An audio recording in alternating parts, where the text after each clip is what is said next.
Today I am going to recite Snow White and the Seven Dwarfs by Roald Dahl. This poem is part of Revolting Rhymes, a collection of Roald Dahl poems published in 1982. It is a parody of the traditional fairy tales that we have all grown up with. I enjoyed the twists and the unexpected, hilarious ending, and I hope that you too enjoy it as much as I did. So here goes. Snow White and the Seven Dwarfs by Roald Dahl. When little Snow White's mother died, the king her father up and cried, "Oh, what a nuisance! What a life! Now I must find another wife."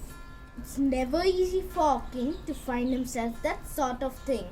He wrote to every magazine and said, "I'm looking for a queen." At least 10,000 girls replied and begged to be the royal bride.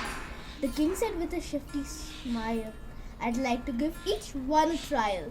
However, in the end, he chose a lady called Miss McLehose, who brought along a curious toy that seemed to give her endless joy.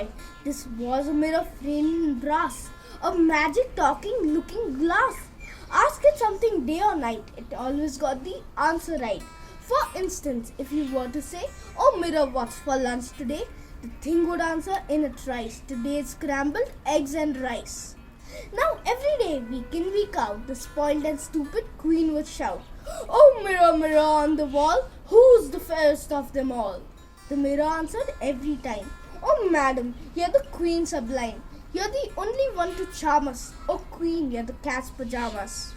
For 10 whole years, the silly queen repeated this absurd routine.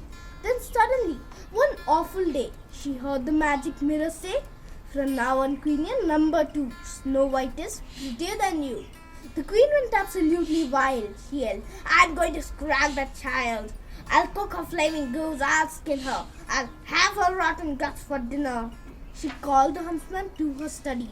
She shouted at him, "Listen, buddy, you drag that filthy girl outside and see you take her for a ride.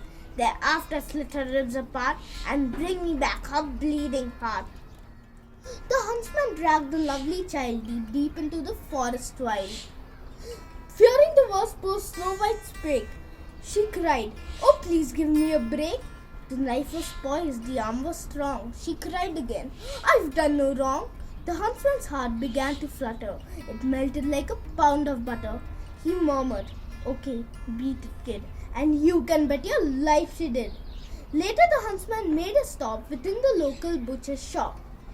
There he bought for safety's sake a bullock's heart and one nice steak. "Oh Majesty, oh Queen," he cried, "that rotten little girl has died.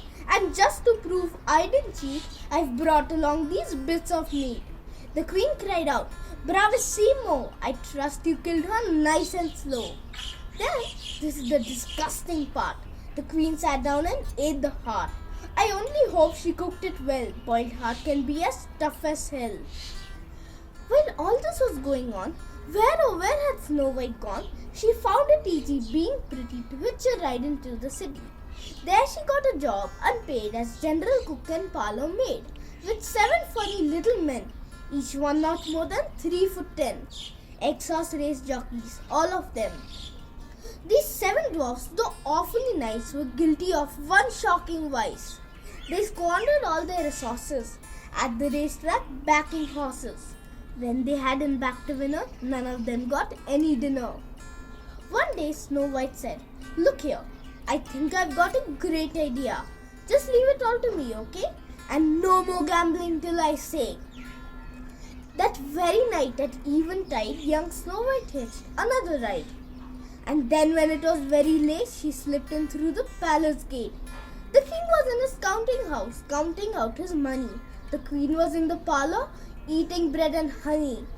The footman and the servants slept, so no one saw her as she crept on tiptoe through the mighty hall and grabbed the mirror off the wall.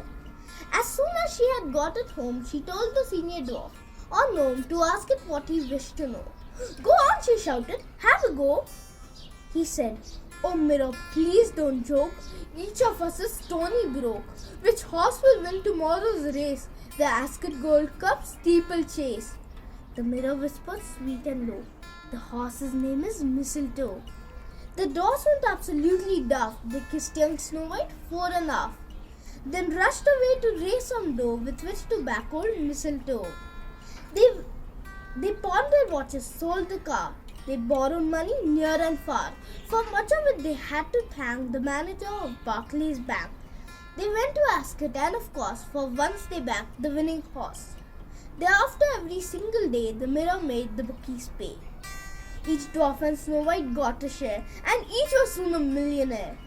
Which shows that gambling's not a sin, provided that you always win. Thank you.